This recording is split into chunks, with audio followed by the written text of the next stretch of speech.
Welcome to Financial Clarity, the podcast dedicated to helping service-based small business owners achieve financial success.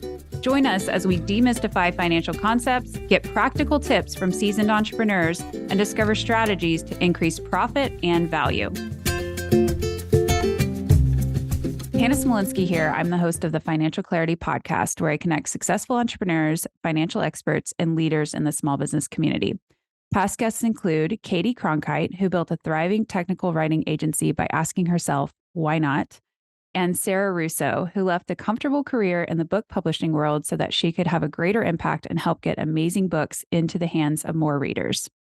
So if either of those episodes sound interesting, please make sure to go and check those out. Today's episode is brought to you by my company, Clara CFO Group. Clara CFO is dedicated to providing financial clarity and profit maximizing solutions to small businesses.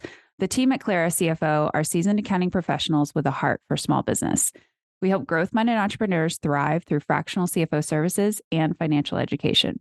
To learn more about Clara CFO Group and how we can help your business, visit claracfo.com. So I met today's guest back in 2018, I believe it was, at an all-day mastermind event hosted by Natalie Ekdahl of BizChicks. You have heard me talk about Natalie a time or two in the past, and she's actually been a guest on this podcast as well. So her episode is one of the most popular episodes that we have on the podcast so far. So go and check out that episode if you want to learn more about Natalie and hear more about how she built BizChicks. Today's guest is Melina Palmer. Melina is a globally celebrated keynote speaker, showing companies how they can easily get customers to buy and employees to buy in by leveraging the power of behavioral economics. She is the CEO of the Brainy Business, which provides behavioral economics training and consulting to businesses of all sizes from around the world. Her podcast, The Brainy Business, is understanding the psychology of why people buy, has downloads in over 170 countries, and is used as a resource for teaching applied behavioral economics for many universities and businesses. Melina teaches applied behavioral economics through the Texas A&M Human Behavior Lab and obtained her master's in behavioral economics from the Chicago School of Professional Psychology. Her third book, The Truth About Pricing, is being published today on the day that this podcast is airing. So make sure you go and check it out on Amazon. It is her third book. And we've actually done an interview with Melina over on the YouTube channel. So you can actually go and check that out as well. And that's where we're going to point you guys to for all of her background. We're going to get a little bit of that, Melina, but it's not the first time we've had you in the Clara CFO Group sphere. Thank you so much for being back with us today on the podcast. Of course. I am delighted to be here and always to see you, Hannah. Yes. Well, and I'm definitely looking up to you. You are on episode, 350 something of your podcast? Yeah. Yes. It'll be, but when this comes out, it'll be in the 353 or something, I think comes out on. Amazing. Amazing. That's such, so you've had the podcast since 2018 or 2019? Yeah, 2018. So like you said, when we met in that conversation with Natalie was the moment of what started my podcast and the Brainy Business. And so you were there at that inception, which was in May of 2018. Okay. And the podcast launched with its first 3 episodes in July of 2018. I love it. Yes, I remember you talking about it and I was like, oh, she's starting a business, but also a podcast. Like this business and podcast together thing was kind of a new, a new territory for me. I hadn't understood how a podcast could kind of catapult a business. And I am going to ask you about that, but we're going to get into the nitty gritty of pricing and the truth about pricing because you have written a book about it. You have some amazing episodes on your podcast about pricing. Okay, so truth about pricing. Can you tell us, you've already written 2 books. There is Why People Buy, and then you have them right behind you. So I can't read them, but what your customers want and can't tell you, and then what your employees need and can't tell you. Okay. You've got different aspects there. So why was pricing the third book that you wanted to bring into the world? Well, it's interesting. As you said, I've talked about pricing on the podcast essentially forever and have done this sort of work for a really long time. And so episode 5 of the Brainy Business podcast is also called The Truth About Pricing. And it is where I first introduced my framework, which is called It's Not About the Cookie. And I do remember I had a moment where when we were just connecting now, and that so at BizChicks Live, the first one I went to that like fall of 2018, I remember you walking up and you were one of the first people that said to me just like, hey, it's not about the cookie, right, Melina? Like I remember being out like and having you say that. And that's like forever in my mind is like, whoa, people are listening to me. That's cool. So when I pitched and first got my deal with my publisher, back in 2020, actually, is when that was set up.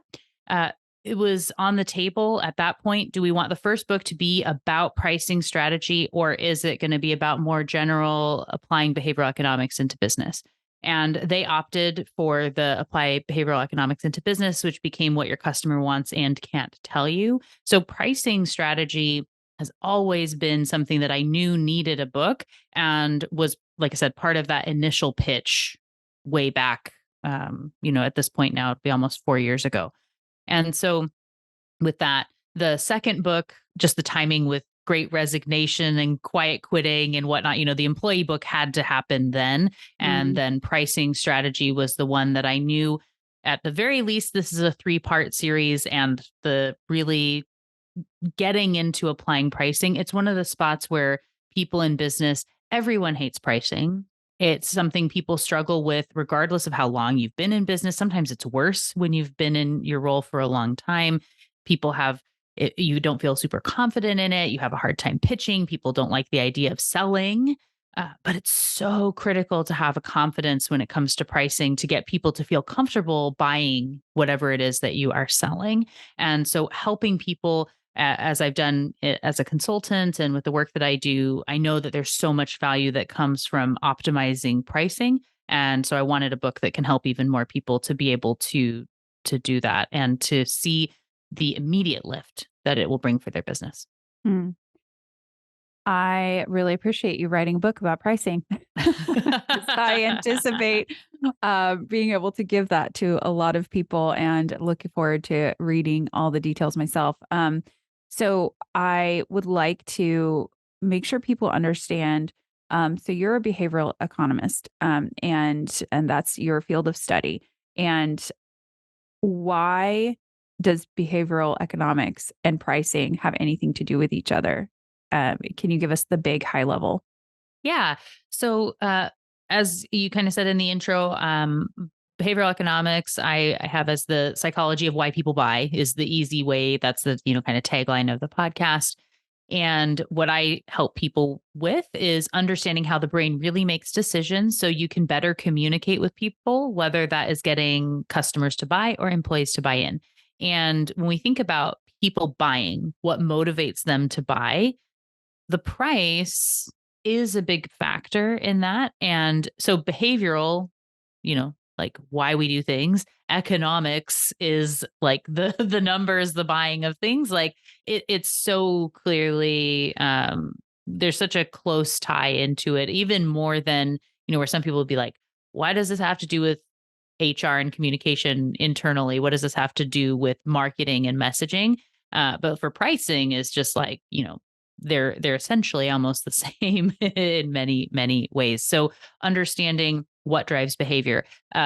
The truth about pricing, as I share in the book, it's actually on page 3 of Real Content. I say that the truth about pricing is, not to give it away too early, but Mhm. pricing isn't about the price. It's just Yeah. not. It's not about the number on the tag.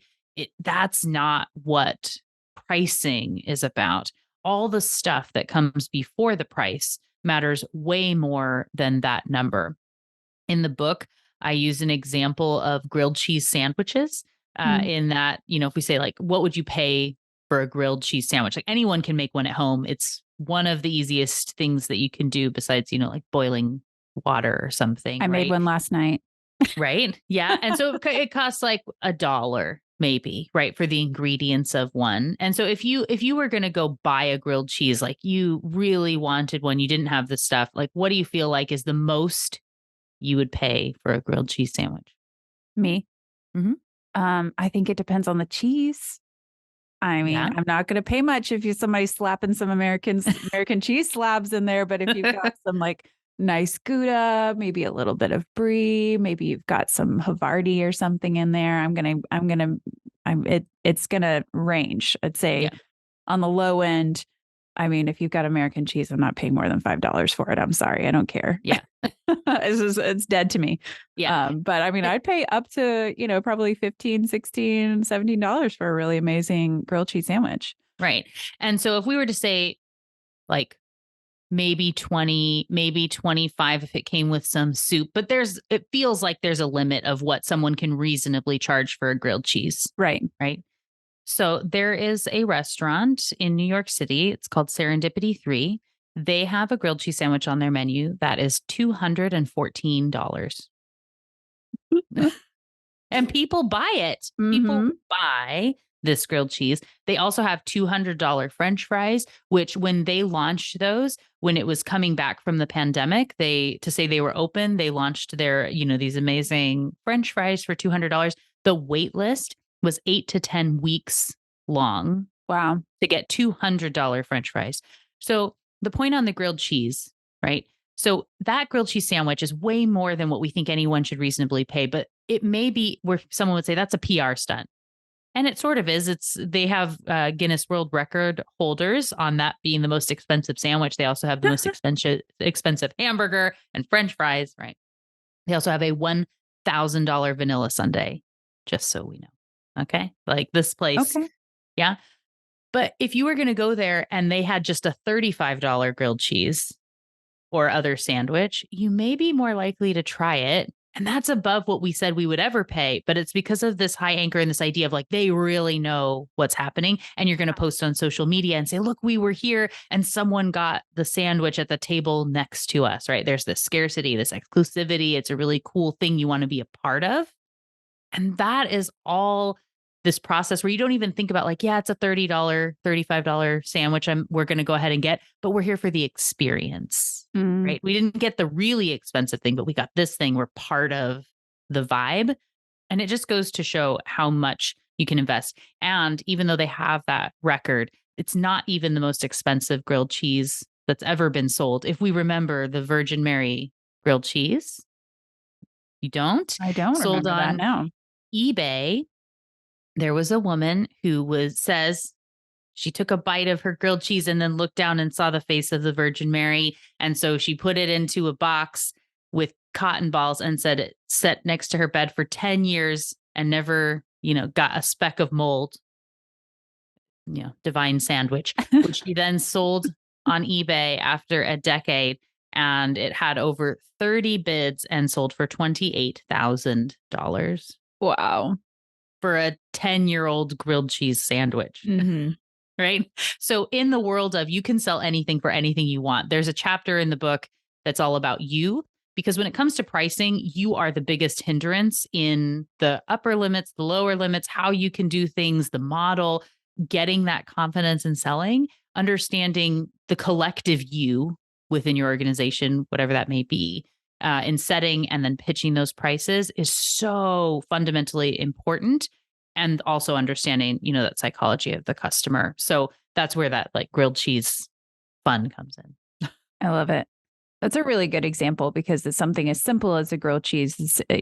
Everybody can grasp that, but you start to see your own self. I was seeing myself in that and going like, ooh, that wouldn't be too much for me. But even when you said a $35 second grilled cheese sandwich was two to three times more than what I said I was willing to pay. But I was like, oh, $35. Like, yeah, that makes sense. I will do that. If I'm in New York, I'm on the trip, we're going to go, we're going to get it. Right.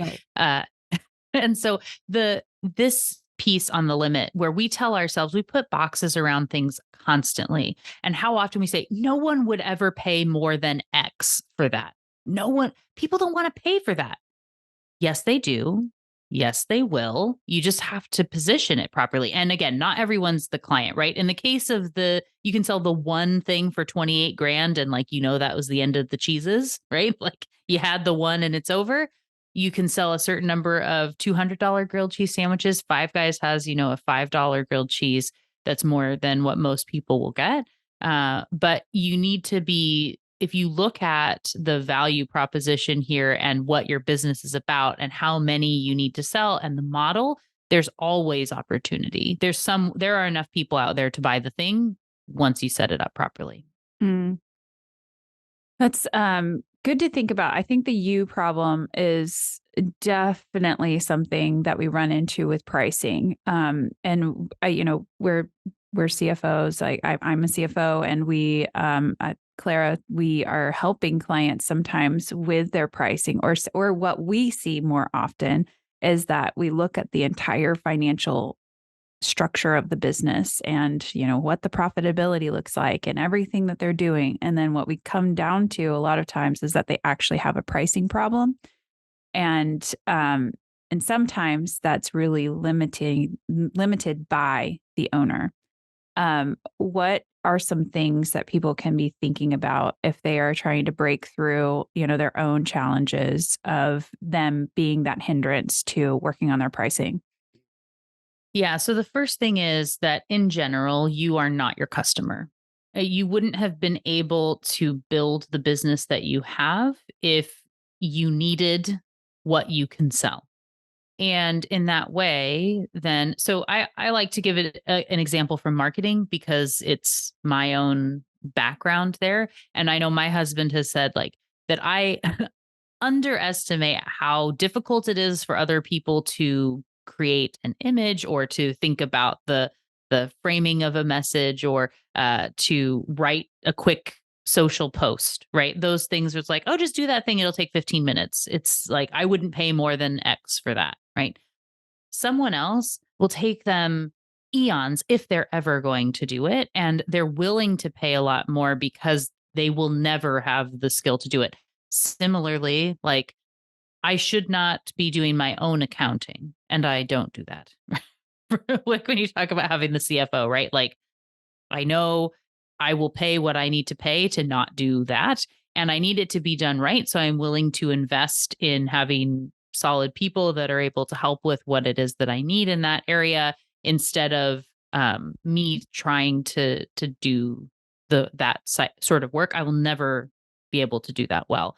And so, but if you price it based on what you would be willing to pay, in the same way when we were talking about the grilled cheese and going through that example, right? And you think, well, I could go pick up the ingredients for $1. A grilled cheese takes 5 minutes. I could only charge $1.50, right? So if you look at a cost plus type process or something, right? Right. And sure, it's really easy to limit yourself in that way, but stepping outside. And so in the book, so part one of the book is looking at just the brain foundation stuff and some issues with pricing to kind of get us started. Part two is a set of 6 chapters that it walks you through things that you need to think about, questions to ask. This book is very, very applied in helping people. By the time they need help with pricing, you're like too far. And what I've seen people say is like, can you just do it for me? Like, tell me what to do. Just tell me the number and I'll do it. Right. That's how people feel. So this book was as close as I could get to that for you to do that for yourself as possible. But like the first chapter in that is you, right? You. And then we talk about the customer, the company, the market, the numbers comes at the very end of that. And so as you go through this series of stuff and thinking about who it's for, who it's not for, what they care about, what do they value, what else are they interested in, how does this fit in the problem they're trying to solve? It's bigger than what you think it is. What's peripheral to what you're doing? How are they different from others? Like understanding that value can help you kind of get out of your own way and head and how you think things should be done and understand where someone's actually coming from in that buying process to have a better grasp on how to price. Mm-hmm. I mean, it's a really good marketing tactic too. I mean, just like thing to remember is that you are not your own customer, and that um it's a concept. We put ourselves in in those shoes a lot. Like, well, would I pay that? No, I might not pay that, but like that doesn't mean that somebody else wouldn't pay that. It's a really, really good reminder. I have to do it myself a lot of times. Yes. One thing that I see in working in finances and is that a lot of times people think that the determination of the price should be in the hands of the finance expert in the room, or should be, the accountant's job, or it should be the CFO's job to come up with the price. But I followed you for long enough to know that's not always a great idea. And then I've seen it in practicality. I've seen it in real life when we work with clients. My theory is that is a CFO or an accounting person, controller, whatever, whoever's in your business to do this should be able to tell you maybe what the floor of your price should be. Like, hey, don't go below this number. But I feel like the ceiling is that more driven by behavior. Yeah, Would you agree with that? definitely. Like I said, it's not about the price, as we've said here, and understanding the bottom is important. So you know not to go below it. So not everyone has the luxury of having a CFO or outside services, but I hear there's this great one called Clara CFO Group that you can hire. Um, and so I have a set of questions and things to start thinking about to help understand that bottom space of where you want to be, like you said. If you have a team already, a CFO and whatnot, that can help you to know don't go below this is amazing, wonderful. And the great thing about having that CFO is they can help to uncover a lot of those hidden costs that we tend to not think about that should be going into pricing. So like the questions that I propose in this section of the book are also looking at, like, yeah, you do a 1 hour call. Like, how much prep is there before the call? What are you sending after the call? How long are you spending on emailing with that person? What about if there's a report, if there's a follow up, if there's a this, when you're pitching, blah, blah, blah. All those things and all that time need to be a part of the consideration of the rate that you're going to charge, right? As you look at that. So, knowing that bottom number, definitely having a CFO, a numbers person that can help you with it is great. I think that that CFO could also help with some of if you have calculations for internally what someone's time is worth for Mhm. you and how much they're going to be spending on different areas, and how you're able to think about what the value someone's bringing into the organization. Of if you were doing, let's say, like a larger project that you're having to factor in multiple people, and you can say, hey, if we can have this type of person who only charges $85 an hour, or we pay them this much and the rate is over here, if we can factor in, can we move some hours to this person to help shuffle to like find some of your maximizing of the profitability. There's great values there. As you said, when you think about the top end of like what people would be willing to pay, what the balance is, and what's going to be the best, everything I do, the books, the podcast, consulting advice, we're always looking for that like win-win, win-win, win-win, win, right? Right. So I am not an advocate of like maxing out that it's something like the most someone could or would pay before they resent you or something, right? Like we don't want to be there. I have my prices set. I could increase and do the $28,000 grilled cheese pricing, right? And know that there are only, 5 people out there that would buy. But I prefer to find a spot where it's like the most of the type of people I'm trying to help have an option of something that they can do. And I'm able to do enough work to sustain the way that I have built out my company. And Mhm. so I know we talked about this a little bit before leading into the conversation, but my company is intentionally built really small. If I wanted to build out a big agency and have a space and have lots of mini Melinas that are going out and doing the stuff and whatnot, I would have a lot of different overhead expenses, and I'm taking clients to dinner, and we've got all the things that we're having to invest in, right? And that would make it to where I have to charge a lot more. I have to work with a different type of client to be able to sustain that model. And while I do work with corporate clients and I love doing that work, I think that small businesses need support in behavioral economics, behavioral science. And I really love working with small business owners. I love to see that application being made. And so building out my company in a way that it's got self-serve options and it's got me, and knowing that when people come to the Brainy Business, they typically want to work with me. That's why when Yeah. they're going to hire something, right? They're looking for me. And so I built the business to be able to sustain that for the right number of people, not everybody, right? But enough that I can be providing that value, and it's enough to like feel like there's that like skin in the game, but they're getting so much value, it's totally worth it for the Mm. right person, right? Yeah. So those sweet spots are really important, but limiting we're going to be limiting ourselves on the top and the bottom sort of thing, where you feel like you have to keep offering discounts and things, and you typically don't need to. If you have the confidence in the price, people feel more confident in buying whatever it is that you're selling. Yeah. I think that's true. Do you ever see times where people have overpriced and actually have maybe going up in price is not necessarily from a buyer's perspective the way to go, maybe going down? Do you Mhm. ever run into that? Yeah, it's for better or worse, it's like less common that you Yeah. see that being the problem. And in that way, it's if you don't understand who you're selling to, what it's about, what they care about, and those sorts of things. In the book, I introduce that every person, every company needs to identify what type of company you are. And there are these really two clear paths in the book that come up again and again.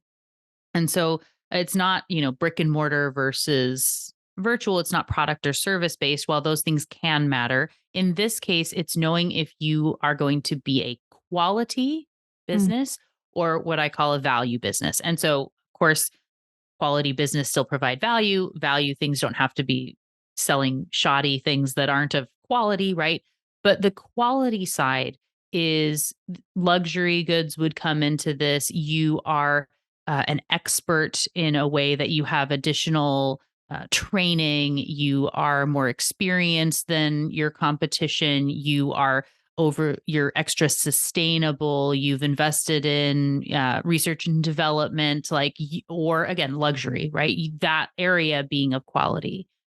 The other side being of value, where we want to be associated with a bargain. It doesn't have to be very low margins and high units sold, but maybe more of that.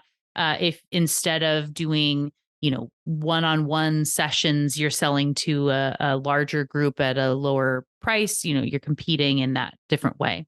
A simple point of differentiation here would be that your quality businesses, typically, I don't recommend you round down on your pricing. So it would be $500 instead of $499 Mm. for a value business. And we can just feel the difference in those. That's one of many examples here.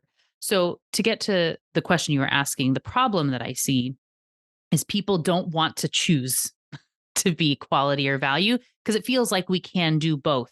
And a lot of people would say that they want to be on that quality side. They've invested in themselves and their business and they see their differentiator, and they see a bunch of people running sales and doing discounts and pricing ending in a 7 instead or a 9 instead of whatever, Mhm. and feeling like it's, a holiday or a year-end sale and other people are doing that, so I should too. And so if you're sharing a quality message and then you're pricing in this discounty value-y space, and then you're wondering why people aren't paying what you're asking in this higher rate, it's because your messages are way off. I actually did have a client that's an accounting firm, that in the book I mentioned them that I did some research for them, and I give the case for asking these kind of like strange questions of people. So in this case, I did interviews with several of their clients, and I also did interviews with the most of the staff at this firm. One of them was, if the company were a car, what kind of car would they be and why? Ah. Right. And it's like if they were a Starbucks drink, or you ask these things and people would say like, that's a weird question. Why would we even have to ask that? That's weird. Right. So what was really interesting is we ended up having one of the owners had said that the company was a Porsche Cayenne and like high end and like luxury about performance and this like beautiful, like sleek vibe, right? And again and again and again and again, I had clients of theirs say they were a beat up old pickup truck that's always there when you need them. They're dependable and like, that they're like in it with you sort of deal. This is a quality Yeah. value disconnect problem, right? Yeah. And so at this point, what I was able to then advise my client, one, there's no version of would you recommend us? Are you satisfied with your service type of standard question that's going to help you identify this problem, which is a really big problem. So the point of what this client then had to do is decide, do we want to just like realize that maybe we're thinking about ourselves wrong and we want to be on the like value side? We're going to embrace the pickup truckness of what we're about and how our clients see us. Or do you want to shift how you think and talk and price and act to be that Porsche of who you want to be, and know that you may lose some clients in that process who wanted a pickup truck, and that's okay. And you may have less people, but you're going to be selling to the Porsche people, right? And be quality versus value. But if you're struggling with people adopting these increased prices or whatever you have, it's rooted in a problem like this. It's something else in the psychology of how you're thinking about and presenting those offers to where that disconnect is the problem. Mm, that's a really good. I can understand people not wanting to choose one path or the other. They're like, no, I want to be everything. I want Right. to, I want my pricing to be accessible. And the idea of maybe excluding people, I think is maybe I see this a lot with women business owners. I don't know if this happens as much. Maybe it's a gender thing. Maybe it's not. I'm not trying to stereotype, but I do see that there's like sometimes that like, I want to help everybody. So I want the price to be accessible to everybody. And Mm-hmm. then you just kind of get into that place of where you keep it too low and then really you can't. So you Yeah. can't even serve everybody because you don't have time to serve everybody. So even if you wanted to sell to everybody, you can't. Right. So that's a really good and interesting thing and to think about. I'm thinking about it for myself right now. Yeah. Um, I can you so I've run into this recently, and I don't know if this is a concept, but we're dealing with inflation right now. Mm-hmm. Let's be real honest. Like we've got real issues with prices going up. Our staff are costing more. Even things like coffee is going up in price. I had this issue, and I'm wondering if there's any behavioral economics that could be applied to this. Um, I walked into more of a local chain. You would know it if I said it, but I'm not going to call them out. There where I went in and bought an Americano. So Americano is like, two shots of an espresso and like some hot water on top, right? So it's not this fancy latte with all this, sauces and everything in it. And I got an extra shot because I thought their grande Americano had 3 shots. I wanted 3 shots. I had to add an extra shot to get the 3 shots in there. I walked away and pressed the button with my credit card. And by the time I walked away, I had spent $7.50 on an Americano. Yes, I tipped, yes, like, but I was like, I walked away and I was almost like, what just happened? I was shocked at like the price of my Americano when I walked away. And I haven't been back to that place since. Like Mm-hmm. it's kind of like left a very sour taste in my mouth. So what was maybe the company maybe missing in prepping me for paying $7 for an Americano, which I will never do again. I mean, eventually I will, I'm sure, but As everyone's prices go up a bit here, right?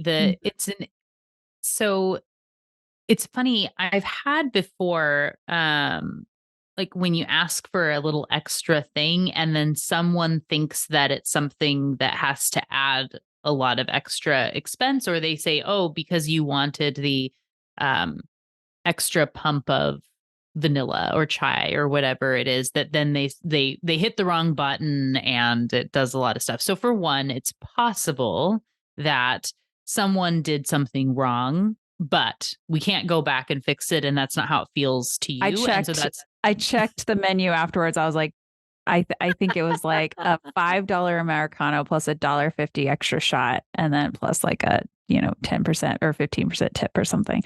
Right. Yeah. Right. All right. So we've eliminated that idea. I tried to give them the benefit of the doubt. I know. So there is a bit of the kind of understanding the experience. So, in the like local chain, we have here, I don't know, Starbucks obviously being our local global chain.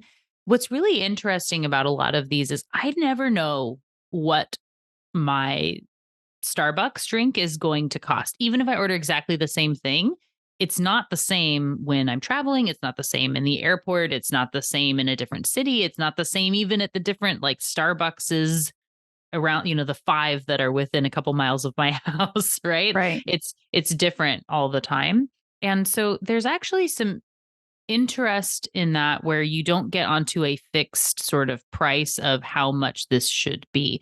And so if you have a bunch of like if that particular retailer, whomever you were going to, that coffee shop had been talking about how it's a great alternative to Starbucks because it's not as expensive and they've got whatever, like, and they're trying to differentiate on something that's the like, if you're going to the quick, like mom and pop sort of shop, you're going to have this like less expensive because you're not paying for all the like glitz and glamour of the mermaid at Starbucks, right? Mm-hmm. Then if they do try to raise some of the prices to be like confusing and don't know what is happening here. We tend to also, we may be anchored on what we used to pay for something. And if they didn't bring it up and there may be a problem or whatnot.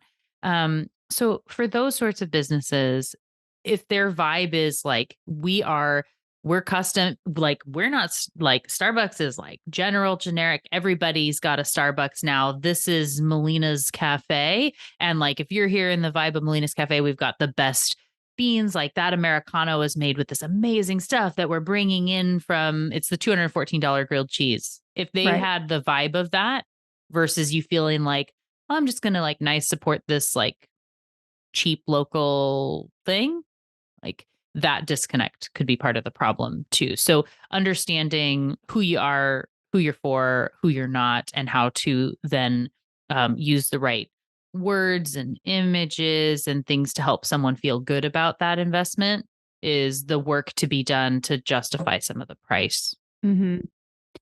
I think maybe some of that is there underlying, but it's not like in your face when you walk into the shop. So they probably understand that their coffee beans are more expensive and that they are sourced from these like very special places and, everything. But the education to me as the consumer was not there in that moment. And now I'm just kind of mad. Yeah, for sure. So I think they could have done more on that like experience, even if it was like, okay, would you like your Guatemalan beans or your Nicaraguan beans, right, whatever, or, maybe walk me through some of the flavor notes before like I did that. I don't know. There could have been probably something to prepare me for that, but yeah, I was not prepared in that moment for that. So I think that is part of it too. It's if they're going the luxury route or they're going that like quality route, that there was I was feeling like they were the beat up, pickup truck, and I was getting this like value price that was coming at me. So anyway, I just wanted to vent about that a little bit because I don't like paying $7 for an Americano, but yeah. We only have a couple more minutes left, and I'm really mad about that. So we're going to have you on again because I'm looking forward to reading the book, and everybody should be picking up a copy of The Truth About Pricing, especially if you run a business and you have been, struggling sometimes with just this, like, what is the right number? I think there's nobody that I've met in the service industry that is like, I have pricing perfect. I think this is a constant thing that we need to be looking at and adjusting prices and, revisiting our customer portfolio. So I think this is something that we'll come back to time and time again. I think before we leave, Melina, tell people where else they can find you, so we can make sure people are pointed in the right direction. Yeah, absolutely. I appreciate that. So the best route, you can always go to thebrainybusiness.com. It has all of my books. It has the podcast, consulting, speaking, anything you want. You can find there. I do also have as a gift for the listeners, for anyone who does want to go check out, a free chapter of any of the books. If you go to thebrainybusiness.com/Clara, you can get Ooh. that to be able to check those out, see if it's a fit for you. You can also find me on all the socials as the Brainy Biz, BIZ, and as Melina Palmer on LinkedIn. Awesome. Thank you for that. Okay. One last question.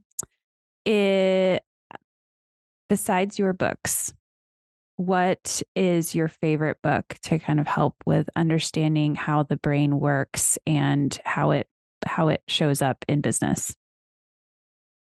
I would say that one of my very favorite books that shaped a lot of the work and the path that I have found myself on is one that is called A More Beautiful Question by I just Warren listened to Berger. that episode.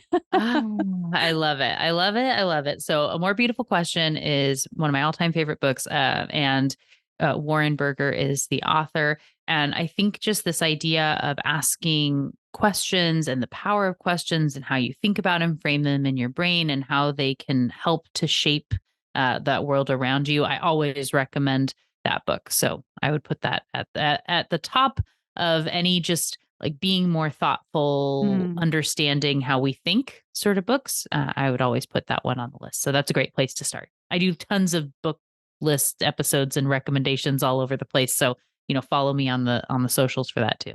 Yeah, I saw you have a couple episodes on the podcast recently that are talking about some books. So, well, Melina, thank you so much for being here and for sharing your insights about pricing. And we look forward to the book. Oh, thank you. Thanks so much for having me. Thanks for listening to the Financial Clarity Podcast. Be sure to check out the show notes to learn more about today's episode and click subscribe on your favorite podcast app.